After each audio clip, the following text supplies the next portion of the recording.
E chegamos então ao sétimo e último item da nossa apresentação, que é transmissão de vídeo e redes de distribuição de conteúdo, as CDNs.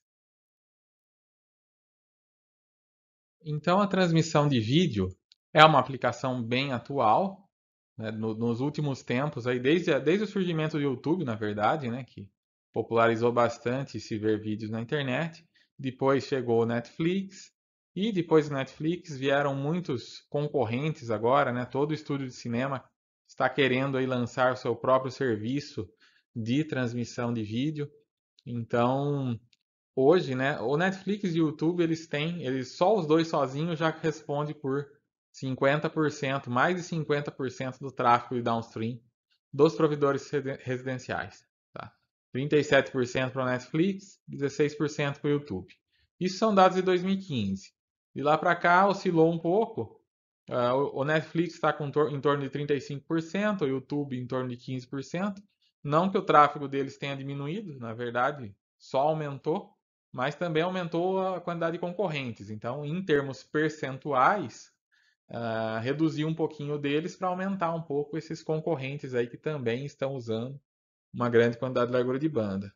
Mas a verdade é que, né, mais da metade do tráfego de downstream é vídeo, né, transmissão de vídeo. Então o desafio é, né, como escalar isso, né? O YouTube tem mais de 1 bilhão de usuários, o Netflix mais de 75 milhões.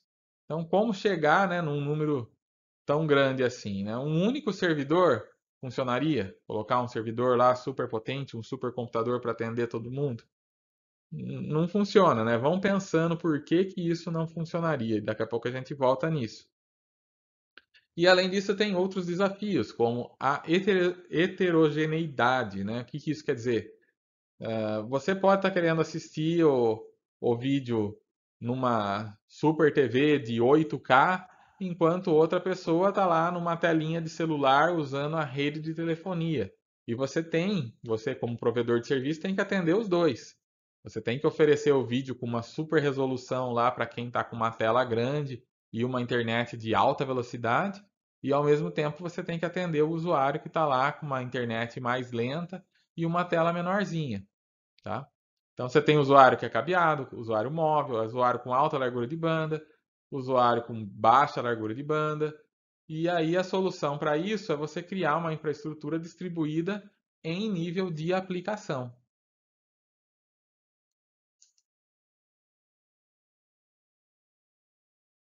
Então, antes de continuar falando de transmissão de vídeo, vamos entender primeiro o que é um vídeo, né? Um vídeo é uma sequência de imagens que são mostradas em uma taxa constante. Então, por exemplo, eu posso mostrar 24 imagens por segundo. O cinema tradicional trabalha com 24 imagens por segundo. Então, na prática, você está vendo 24 imagens estáticas por segundo, mas o seu cérebro, vendo aquela troca de imagens bastante rápida, tem a impressão de que aquilo está, né, em movimento, que aquilo está fluindo. Então, a gente trabalha, né, com imagens, com 24 imagens por segundo no cinema, mas na TV 30, 60 imagens por segundo, e às vezes até mais agora, né? Então, isso que te dá a ilusão do movimento, né? De como se aquilo tivesse realmente se movendo, quando na verdade é uma sequência de imagens estáticas. Então, a imagem digital é uma matriz de pixels, né? Então, você pode pensar como se fosse, né, cada pontinho aqui, cada pixel, ele tem uma determinada cor e o conjunto deles é que vai formar o que a gente chama de imagem ou um quadro de um vídeo, tá? Então cada pixel ele é representado por bits. Tipicamente você vai ter lá então as cores, né, do bit, vermelho, azul, verde, né, os componentes de cores, e aí você representa a intensidade de cada um desses componentes para formar a cor daquele pixel. E como que você faz então para enviar vídeo para a internet, né? O vídeo é uma sequência de quadros e você pode então usar uma codificação, usar a redundância que existe entre essas imagens, dentro de uma imagem e entre as imagens, para diminuir a quantidade de bits que você usa para codificar a imagem. Então, se você pensar que para cada pixel você vai usar, por exemplo, 8 bits para representar cada componente de cor, você tem então 24 bits por pixel. E aí você multiplica isso pela quantidade de pixels que você tem numa linha e a quantidade de linhas que você tem. Dá uma quantidade bem grande de bits. Então, como que eu faço para reduzir isso? Eu posso aplicar algoritmos de compressão. Eu posso, por exemplo, verificar que tem vários pixels aqui que são da mesma cor. Então, em vez de eu codificar cada um individualmente, eu posso, né, pegar uma janelinha aqui e falar, ó, todos os bits dessa janela têm a mesma cor e eu gravo essa informação de alguma forma na minha imagem. E aí eu economizo, né? Vou economizar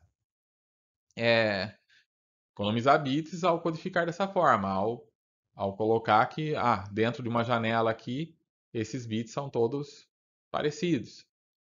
Também posso usar informação temporal, né? Se eu estou filmando aqui uma determinada cena, a tendência é que muitos pixels tendem a ser parecidos em dois quadros subsequentes.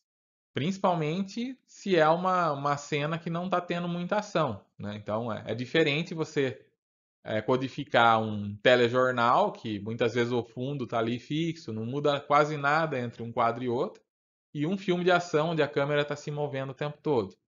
Então, quanto mais fixa a imagem está, né, mais estática a câmera está, mais fácil fica, né, mais você consegue comprimir também.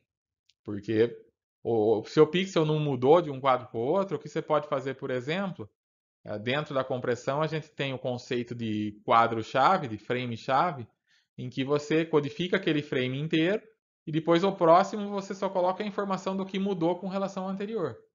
Então, se um pixel não mudou, você não precisa falar nada sobre ele. O reprodutor do vídeo depois ele assume que se não tem nova informação, então é porque manteve como estava antes. Então você coloca só as informações dos pixels que mudaram. E assim você vai conseguindo comprimir mais e mais. Então, quando você comprime um vídeo, muitas vezes você tem como alvo o tamanho que você quer que aquele arquivo fique, né? Então, isso vai determinar também qual que é a taxa de dados que você vai usar. Então, no caso, você pode usar uma taxa constante, o CBR aqui, né? Constant Bitrate. Então, uma taxa de vídeo fixa. Eu posso falar, eu vou usar tantos bits por segundo. E aí eu sei exatamente quanto que vai, sabendo o tempo do vídeo, eu sei que tamanho que vai ficar o meu arquivo.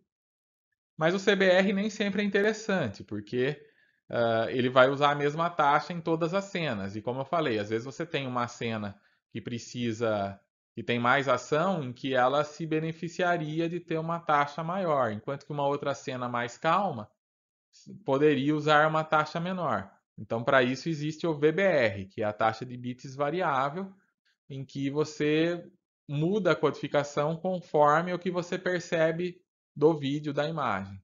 E aí você pode usar mais quando precisa de mais e usar menos quando precisa de menos. Existem vários algoritmos de compressão, alguns comprimem mais, outros comprimem menos. Então, o MPEG-1 foi uma das primeiras formas populares de compressão de vídeo. Usava-se em CD-ROM, tá? Aqui no Brasil a gente não viu muito isso, né? Na Ásia foi bastante popular um formato chamado VCD, que é anterior ao DVD e depois do videocassete, tá? Então o videocassete era analógico, saiu um formato digital em que você colocava o vídeo num CD normal, como um CD de música, como um CD de dados, né? Você grava ali os dados nele, você grava ali o vídeo nele e reproduz num aparelho específico. Então, nesse caso, tinha lá uma qualidade baixa, né? Qualidade similar de uma fita VHS, até um pouco pior em alguns aspectos, usando uma taxa constante, mas você conseguia botar lá 74 minutos, 80 minutos de vídeo em um CD, com uma taxa constante. O MPEG-1 tem uma compressão que não é uma compressão tão eficiente quanto a dos modelos mais atuais. Então, depois disso veio o MPEG-2, que é usado em DVD. Esse sim, já com uma taxa maior, de 3 a 6 megabits por segundo, além de ele comprimir, né? Conseguir comprimir mais com a mesma qualidade que um MPEG-1. Então aqui a gente tem os DVDs. Novamente, né, o alvo aqui é conseguir colocar o filme inteiro, no caso, né, o filme, o conteúdo todo, dentro de um DVD, que vai ter ali 4,7 ou 8,5 gigabytes de dados. Então você vai, né, o MPEG, normalmente se usa o VBR aqui, MPEG 2 VBR, com o alvo de fazer caber todo aquele conteúdo, e aí você usa em torno de 3 a 6 megabits por segundo. Depois disso veio o MPEG-4, tá? Frequentemente usado na internet. Se você usa taxas menores do que 1 megabit por segundo para conteúdo de definição padrão, né? 480 linhas. O MPEG-4 ele também é usado no nosso sistema brasileiro de TV digital. Então, se hoje você assiste TV UHF com uma TV digital, né? O sinal analógico já foi desligado, então hoje você assiste com TV digital, você está vendo, na verdade, uma transmissão de conteúdo comprimido com MPEG-4, tá? O nosso país, como foi um dos últimos, assim, ele aderiu ao sistema digital depois dos países de primeiro mundo, então ele conseguiu usar até uma compressão maior. Sistemas de outros países não usam MPEG-4, usam não, o próprio sistema japonês, né, que é similar ao sistema brasileiro. O sistema brasileiro é bastante similar ao sistema japonês em termos de transmissão, mas ele usa o MPEG-4 em vez do 2. Então ele consegue já uma compressão maior e você então usa em torno de 18 megabits por segundo para fazer uma transmissão em alta definição, em HD. O padrão mais do momento hoje é o HEVC, que é o H.265. Esse é o atual padrão usado para 4K, que no Netflix ele usa em torno de 8 a 16 megabits por segundo. Antes da pandemia ele usava até 16 megabits por segundo. Depois disso a Netflix baixou a qualidade máxima porque, né, para reduzir a largura de banda que se usa na internet como um todo e deixar as pessoas trabalharem em casa sem problemas com a rede. Então, todos os provedores de conteúdo deram uma reduzida aí na qualidade dos seus conteúdos para poder suportar a largura de banda extra aí por causa do isolamento social. Mas hoje já se trabalha, então, né? Já pelo menos já se trabalhava com algo em torno de 16 megabits por segundo para ter a resolução máxima do Netflix. Então isso implica em quê? Que o usuário, para poder conseguir assistir o vídeo em 4K na qualidade máxima que o Netflix oferece, ele precisa ter uma internet de pelo menos 16 megabits por segundo. Isso considerando que ele não esteja usando a rede para mais nada enquanto ele assiste o filme. Se você for considerar em cenários mais realistas, você precisa de mais do que isso, né? Digamos 20 mega, 25, 30 mega. Ah, tem mais do que uma pessoa assistindo Netflix na casa ao mesmo tempo. Aí você precisa do dobro disso. E assim vai. Então, é um grande desafio para os provedores de conteúdo conseguirem se adaptar às diferentes resoluções e às diferentes larguras de banda que os seus clientes têm à disposição. Vamos considerar aqui um cenário simples de transmissão de vídeo armazenado. Tá? Temos aqui um servidor que ele tem lá um vídeo, um filme que o usuário quer assistir. Então está aqui o cliente e ele vai assistir esse vídeo através da internet, né? A transmissão desse vídeo vai chegar aqui, né? Esse vídeo vai ser transmitido aqui para o cliente através da internet. A questão é, como que o servidor vai armazenar esse vídeo? Em que resolução, né? Se ele colocar uma resolução muito alta e uma taxa de compressão baixa para ter uma qualidade maior, pode ser que o cliente não tenha largura de banda suficiente para conseguir ver isso aqui em tempo real. E ele vai ficar frustrado, né? Ele vai colocar lá para assistir, vai começar a ter travamento, vai começar a enroscar. Ou pode ser o contrário, pode ser que esse usuário tenha uma conexão muito boa com a internet e de repente ele vai ficar frustrado com a qualidade do material sendo transmitido. Vai falar, puxa, está muito comprimido, né? Estou vendo aqui todos os artefatos de compressão, está com uma resolução baixa, né? Não está legal, né? Então, como que eu faço para atender esses dois usuários, né, que têm necessidades tão diferentes?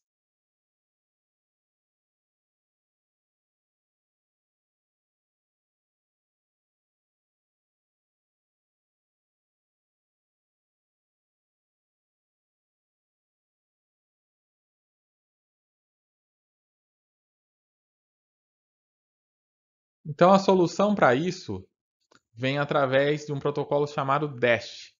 DASH vem de Dynamic Adaptive Streaming over HTTP. HTTP, vocês já conhecem, né? É o mesmo HTTP que é usado na web, tá? Então aqui o HTTP vai ser usado para transmissão de conteúdo multimídia. Do lado do servidor, ele vai dividir o arquivo de vídeo em múltiplos pedaços, pedaços que vão ser requisitados com HTTP. Cada pedaço é armazenado e codificado em diferentes taxas, taxas maiores e taxas menores, para atender todo mundo. E aí o servidor coloca também um arquivo de manifesto. Esse arquivo de manifesto ele vai fornecer o URL para os diferentes pedaços em diferentes resoluções, em diferentes taxas de compressão. Então, o que o cliente vai fazer? Periodicamente, esse cliente ele mede a sua própria largura de banda.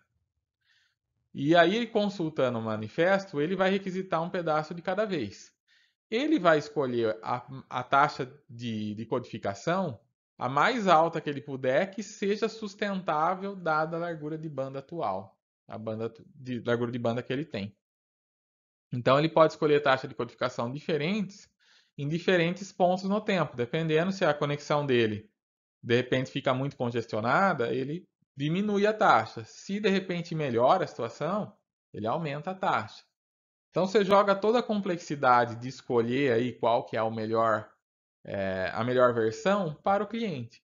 E o cliente consegue medir isso facilmente, por quê? Porque na hora que você começa a assistir um vídeo, antes do vídeo começar a passar, ele vai fazer um pequeno buffer ali, certo? Ele vai começar a baixar a primeira parte, as primeiras partes, e vai, né, fazer um buffer de pelo menos alguns segundos, porque a gente sabe que a conexão oscila. Pode ser que em determinado momento está fluindo bem, daqui a pouco está fluindo menos, então você não pode ter um buffer muito pequeno, né? Não pode ser muito grande também, porque ocupa muita memória e vai atrasar o início, né, da reprodução. E da reprodução e das retomadas, né? Vai que o usuário adianta, volta, né? Mas também não pode ser muito pequeno, porque senão acaba tendo esse problema de qualquer oscilaçãozinha já altera. Então o cliente ele pode ficar medindo, né? Ele carrega o buffer e está reproduzindo na melhor resolução que ele pode. Se ele vê que o buffer está sempre cheinho ali, né? Tá fluindo bem, ele pode tentar uma qualidade melhor. Se ele vê que o buffer começou a esvaziar, vai chegar no ponto de não ter mais quadro para reproduzir, ele troca e passa para uma resolução menor. E aí ele consegue encher mais o buffer. Então, como que você percebe isso quando você está assistindo? Se você, né, for bem atento ali aos detalhes, você vai ver que a compressão aumentou ou diminuiu. Você vê que a resolução piorou ou melhorou, né? E isso pode ser um reflexo, então, da conexão do estado atual da conexão.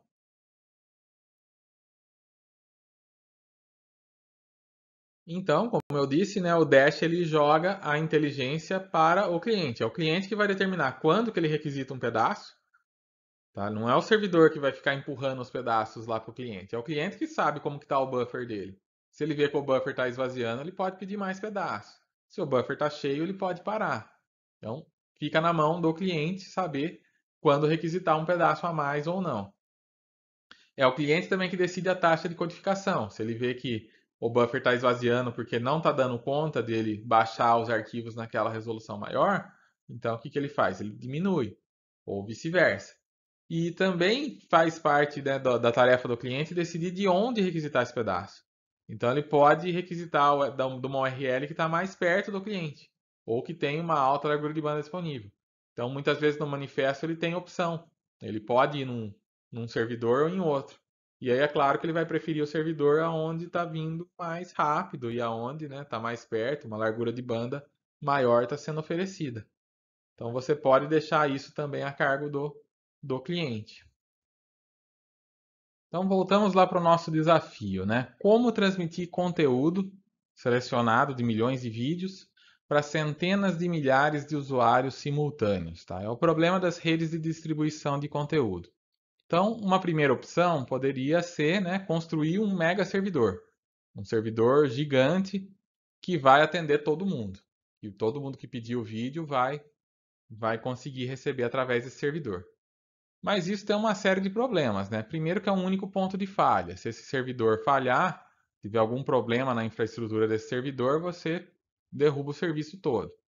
Segundo que tem um ponto de congestionamento forte na rede, porque várias pessoas podem estar assistindo o mesmo vídeo e você vai estar mandando várias cópias desse mesmo vídeo para essas pessoas. De repente, né, tem várias pessoas do outro lado do mundo assistindo o vídeo e está indo várias cópias desse mesmo vídeo passando por toda a infraestrutura no caminho. Não é muito conveniente fazer isso, né? Você acaba tendo um congestionamento grande na rede. Depois você tem um caminho longo até clientes distantes, e quanto maior o caminho, mais suscetível você está a falhas, né?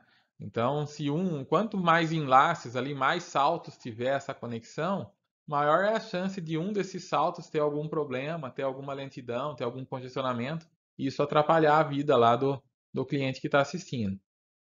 E como eu falei, né, múltiplas cópias do mesmo vídeo sendo enviadas às vezes pelos mesmos enlaces, né, pelo mesmo enlace de saída, por exemplo.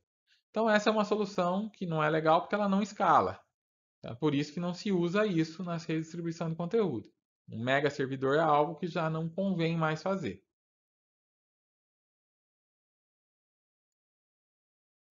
Então, uma solução melhor é armazenar e servir múltiplas cópias de vídeos em múltiplos sites distribuídos geograficamente, que é o que é uma CDN. E aí você tem basicamente duas estratégias, tá? Então, assim, você tem essa abordagem chamada de Enter Deep, em que você coloca os servidores CDN profundamente dentro das muitas redes de acesso, tá? Então, assim, o mais perto possível do usuário. É a estratégia que é usada pela Akamai, por exemplo, que tem mais de 1.700 localizações no mundo. Então, assim, você tem um problema com isso, que, assim, como fica muito distribuído, a manutenção é um desafio. Né? Então, eles levam também o seu conteúdo até dentro das redes dos provedores. Muitas vezes fazem lá uma parceria com o provedor e falam, olha, ah, os seus clientes acessam muito esses serviços aqui. Que tal se a gente colocasse lá um hack no seu provedor com alguns servidores para atender diretamente esses clientes localmente, né?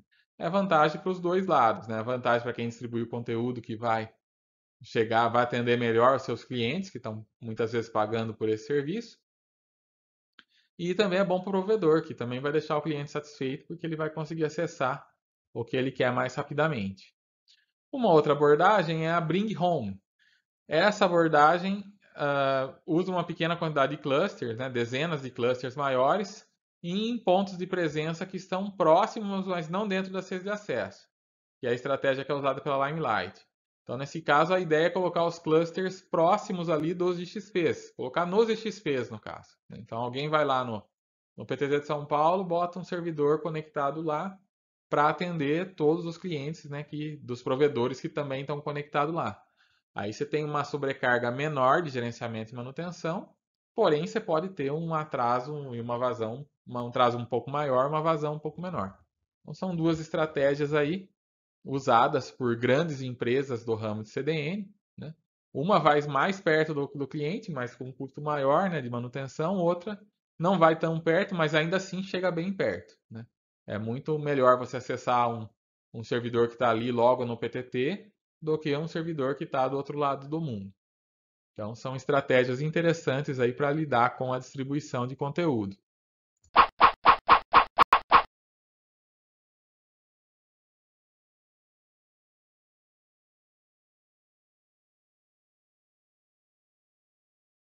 Então, vamos ver um estudo de caso de CDN. Vamos ver o caso da Netflix.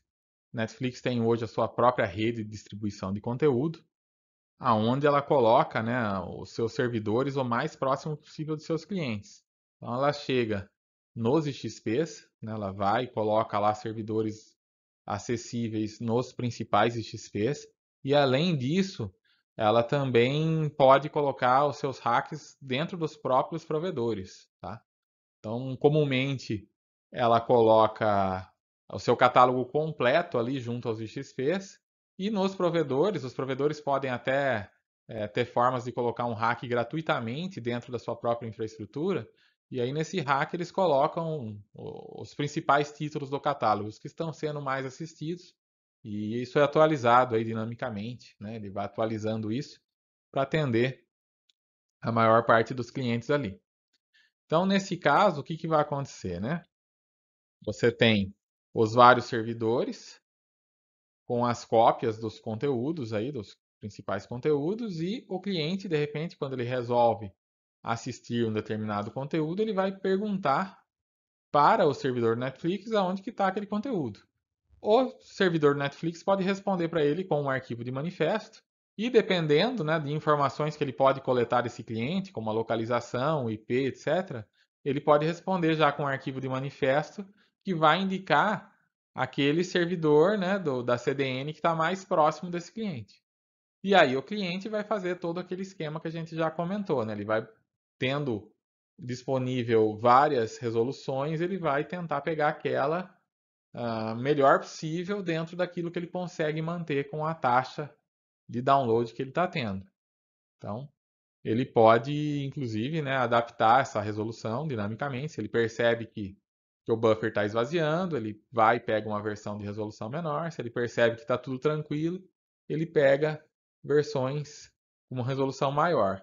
E ele pode fazer isso rapidamente, porque cada pedaço do filme aí tem 4 segundos, é uma coisa bem curta, né? Então ele pode se adaptar rapidamente a novas condições. Então, quando um novo conteúdo é colocado aqui num servidor do Netflix, o que que ele faz? Ele pega lá o arquivo fonte original, coloca lá num servidor que vai gerar as várias versões disso, as várias versões desse arquivo, com as diferentes resoluções e tudo mais, e depois ele copia isso para os servidores da CDN ao redor do mundo, aí, de acordo com, né, nos melhores horários, né, no horário que o tráfego está podendo fluir, ele vai e já faz isso de maneira proativa, já coloca os que estão mais sendo vistos e tenta atender, então, o cliente da melhor maneira possível. Tá? Então, para vocês terem uma ideia, a rede da Akamai, né, que também é uma rede, também é uma CDN grande que atende muitos provedores de conteúdo, ela tem mais de 100 mil servidores em mais de 1.000 clusters, em mais de 1.000 redes, em mais de 70 países. E ela atende trilhões de requisições por dia. Tá? O Netflix tem a sua própria rede, né, que também, né, imagine quantos usuários a Netflix tem. Então, quantas requisições que essa CDN atende? É realmente muita coisa.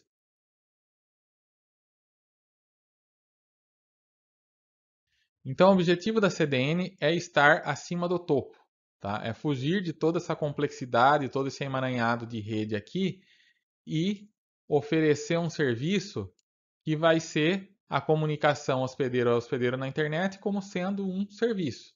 Tá? Então, a ideia é proporcionar aí a melhor experiência possível para os seus usuários, né? Diminuindo a largura de banda e oferecendo um conteúdo com menor latência e com maior largura de banda.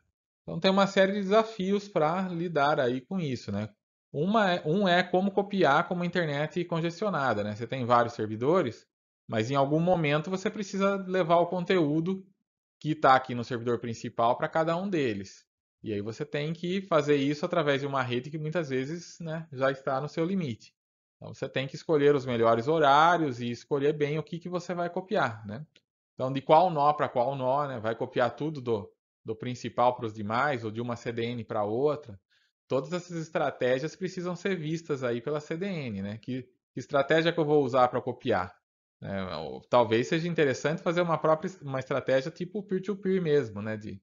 De conteúdos serem distribuídos de um nó da CDN para o outro, né? Para não congestionar nenhum enlace específico.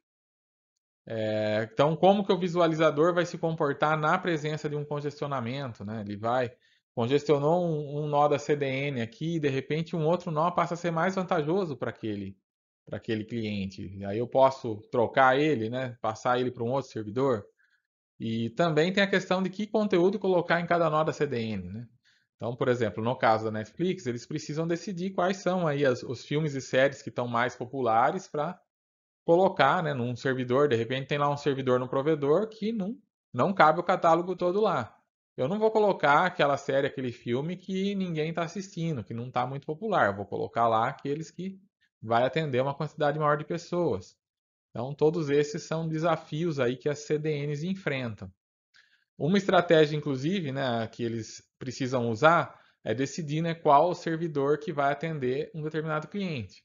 É o mais perto geograficamente, como que eu vou fazer isso?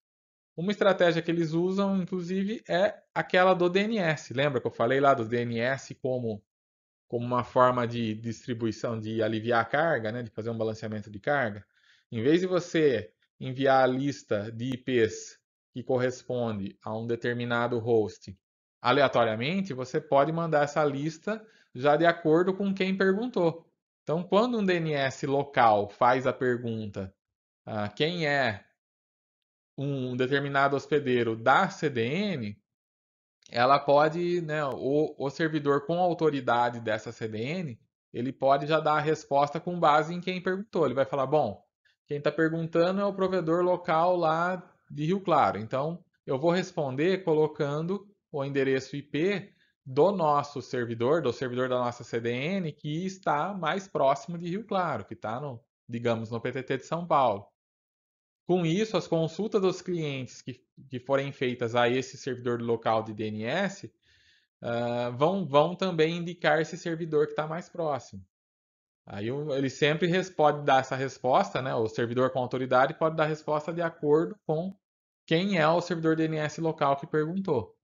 Claro que essa não pode ser a única estratégia, pois, como eu falei, tem gente que usa outro servidor DNS local que não o do seu provedor, né? Então isso quebraria o sistema.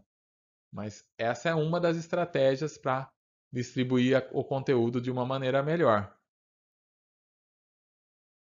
Então, para fechar essa nossa segunda apresentação, né, aqui tem um resumo então de tudo que nós vimos. Arquiteturas de aplicações, vimos a arquitetura cliente-servidor e a arquitetura peer-to-peer. Vimos os requisitos de serviços de aplicações, como confiabilidade, largura de banda, atraso. Vimos os modelos de serviço de transporte que estão disponíveis na internet, basicamente o orientado a conexões e confiável através do TCP, e o não confiável que transmite datagramas, que é o UDP. Vimos alguns protocolos específicos, né? Não muitos, mas alguns dos mais representativos para entendermos melhor como protocolos funcionam.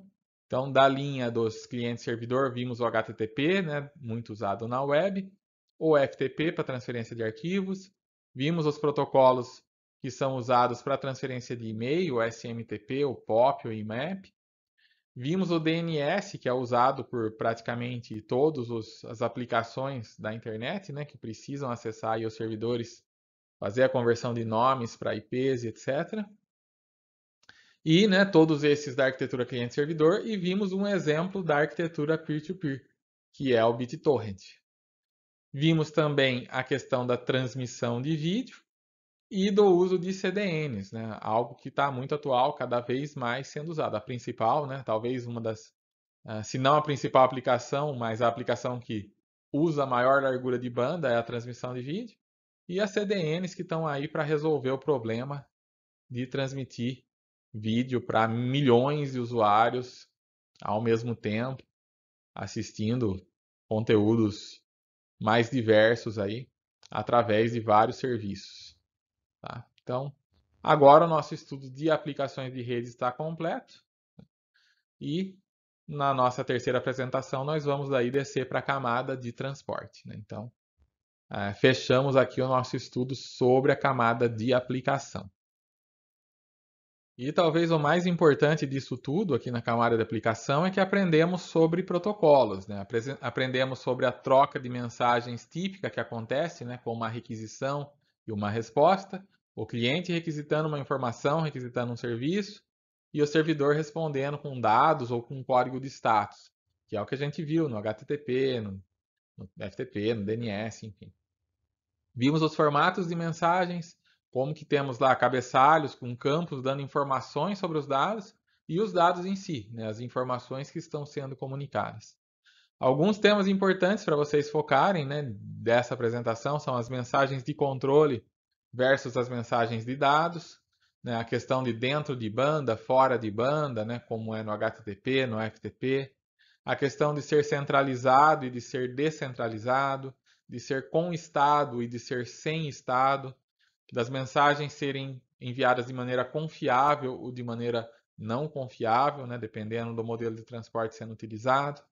E a questão da complexidade, né, desse modelo, né, do modelo de internet ser todo na borda da rede, né? É ali que nós temos as camadas de transporte e aplicação que cuidam né, que tem essa complexidade da rede, né? Enquanto que o núcleo da rede ele é mais simples, ele cuida só do encaminhamento dos datagramas, sem se preocupar com muitas das questões que os hospedeiros precisam lidar.